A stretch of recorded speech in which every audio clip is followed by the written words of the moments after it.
हाथ बाड़ी हो जाए कि बरफ खसब ना गरम पानी सेक दब आपण मैंने भी कन्फ्यूज थे कि केतेबेले बरफ घषा कि केतेबेले गरम पानी सेक दबा। तो ये वीडियो टी लास्ट पर्यंत शेष जाए देखते तो मुझे पूरा क्लीयर करदेवी कौ कंडीशन में बरफ घषाटा ठीक कौ कंडीशन में गरम पानी सेक दबाटा ठीक। कारण बेसिकली सपोज आमर मेडिकल स्टोर हो कि कौन सी जगह हठात इंजुरी हेले तो कई कहते आम गरम पानी सेक दे दियो कि कई कहते आम बरफ मालिश कर दियो। तो वीडियो शेष पर्यटन देखो जो मैंने मेडिकल टर्म में बुझापी चाहूँ तो मुझे ऑलरेडी गोटे वीडियो प्रिपेयर कर रखी डिस्क्रिप्शन में लिंक भी दे देती प्लेलिस्ट को जाई और वीडियो को जाई चैनल को जाई तो से वीडियोटा भी देखीदे पार। तो फास्ट मुझे कहीदे तीन टा जिन कहि केतेबेले बरफ घषा जाए मालिश करा जाए केतेबेले गरम पानी सेक दि जाए आ गोटे एक्स्ट्रा पॉइंट कहि जोटा तुम मैंने बेसिकली यूज कर that is heat and cold therapy. तो बेसिकली बरफर काम कौन गरम पानी सेकर काम कौन। तो गोटे नॉर्मल मनीष जितेबाला तार शिरा प्रशिरा थाए एमती थाए सपोज एतिकी चौड़ार तार शिरा प्रशिरा थाए जो ब्लड जाए बा रक्त जो जाए बा धमनी तुम ओडिया कहते धमनी। तो से कौन हुए ना तो जितेबाला सपोज गोटे मनीषर हाथ कटि जाओ तो नॉर्मल कौन हुए ना तो बॉडी सेटा मेडिकल टर्म में तो कहले अलग वीडियो में कहीदेवी। तो ताकू सपोज मुझे कहीदे गोटे हरमोन अच्छी से शिरा प्रशिरा को जाकी दिए जहाँफल कि ब्लड रा जिते जोर जाऊे से जोर जा बंद कर दिए तो कमे दिए ब्लड स्पीड टाकू कहती तुम जो blood pressure high blood pressure low तो सही केस धरा जाए केते शिरा प्रशिरा चौड़ा हम के शिरा प्रशिरा जाकी हो। तो मेनली बरफर धर्म हूँ शिरा प्रशिरा को जाकी दब। तो जिते बेले तुम हाथ गोड़ कौन से हठात बाड़े ही जाए तो नॉर्मल कौन हो देखी तो हाड़टा फुली जाए। तो नॉर्मल फास्ट पॉइंट मन रखी कौन सी जगार भी बाड़े हो जाए जदि तो से जगह को मालिश करा जाए।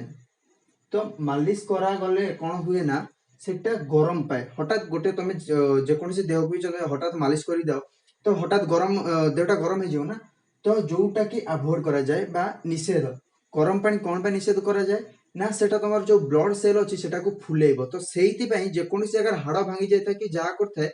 तो से जगह घसीदे मालिश करदे फुली जाए देखी मार्क कर। तो बेसिकली बेस्ट यूज हम से बरफ मालिश करवा। तो बरफ को केस मालिश करा जाए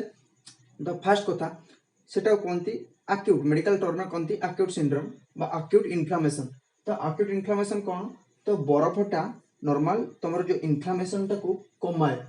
गरम पानी बढ़ाए कौन पाई कारण बरफटा तुम जो मालिश कर बरफटा केते मालिश करा जाए जो सपोज गोटे तुम जेकोसी क्षत स्थान फ्यू डेज और हार्डली 1 वीक आ बरफटा से केस घसा जीव ना जदि कौन भी डिजीजटा हो क्रोनिक डिजीज बा सपोज से माने बहुत लंग टर्म धरी हो तो बरफटा केवल सर्ट टर्म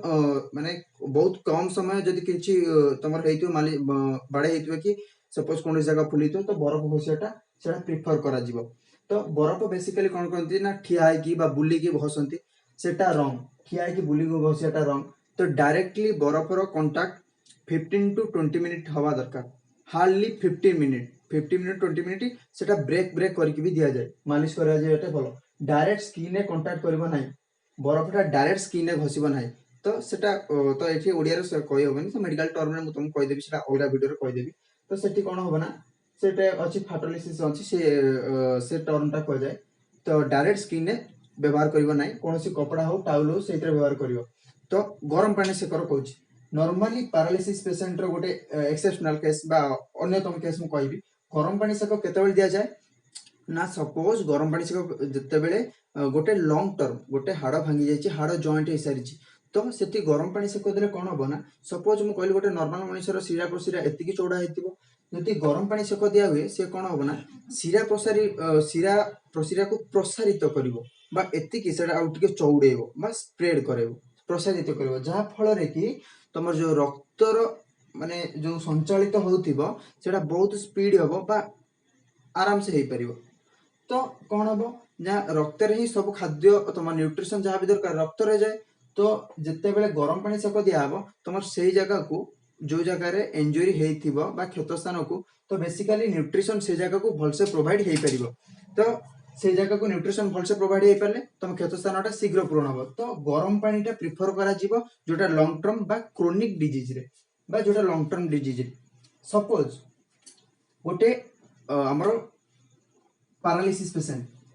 तो पैरालिसिस पेशेंट केस रे कोन होय ना गोटे अछि हमर सेंसेशन गोटे गोटे एक्स्ट्रा गोटे पॉइंट था सितरे सेंसेशन जो माने सुंघी पारंती नाही ठीक से बा स्मेल बा बास्ना बारी पारंती नाही तो से केस रे पैरालिसिस पेशेंट जो हीट हमर दिया जाय गोटे हीट पैड दिया जाय ताको गरम सेक दवा पई तो से माने नॉर्मल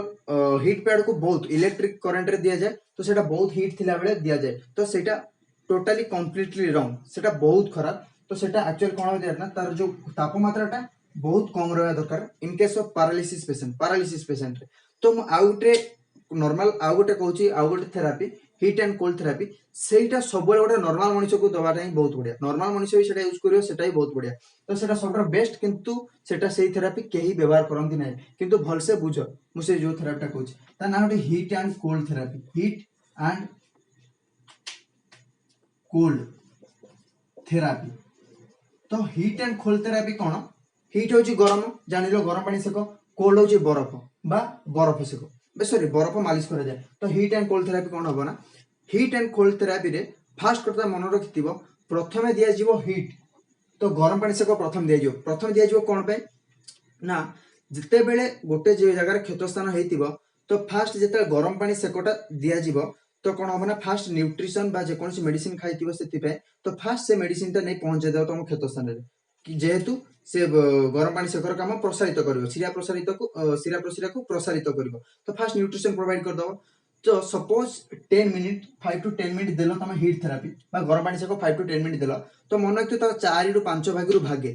सपोज 5 मिनिट देलो तमे गरम पानी सेको तो बरफ मालिश करियो मिनिटिए ता फलर कोन हबो ना शिरा प्रशिराटा तमर जो फास्ट गरम पानी सेको ताको प्रसारित करथिबो बरफ देला मात्रे गोटे मिनिट मालिश कला मात्रे शिरा प्रशिराटा को कन्स्ट्रक्ट करियो फेर बा ताको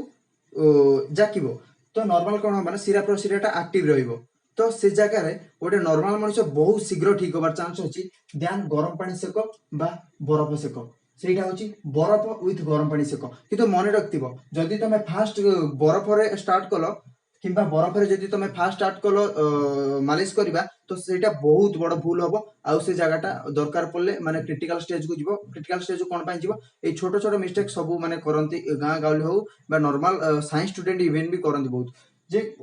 मन रखथिबो बरफ सेक बरफ रे मालिश फास्ट स्टार्ट करबो नै कारण नॉर्मल तमे देखो बरफ रो धर्म होची मु बारंबार कहली शिरा प्रशिरा को जाकिबो शिरा प्रशिरा को वंस जाकिबा स्टार्ट कर देला माने तो न्यूट्रिशन प्रोवाइड फास्ट सेटिंग हेई परिबो नै कौन सी खाद्य मेडिसिन से जगह को क्षतस्थान को जाई परिबो नै तो फास्ट से कन्स्टिट्यूशन स्टार्ट कर देला माने तुमको प्रसारित करबा पे बहुत खराब तो मन रखियो ध्यान रखियो बरफ सेको आ गरम पानी सेको सो ए टाइप रो वीडियो जदी तुम मानको भल लागिला तो वीडियो को लाइक करियो जदी भल न लागिला तो ऑब्वियसली डिसलाइक करियो किछि मैटर नै जदी एटा बहुत माने इंपोर्टेंट इन्फॉर्मेशन तो ट्राई कर समस्त शेयर करिया पे आ जदी ए टाइप रो इंपोर्टेंट इन्फॉर्मेशन तुम मानको दरकार तो वीडियो को सब्सक्राइब करो आ बेल नोटिफिकेशन ऑल रे प्रेस करो and keep sharing it thank you all the best.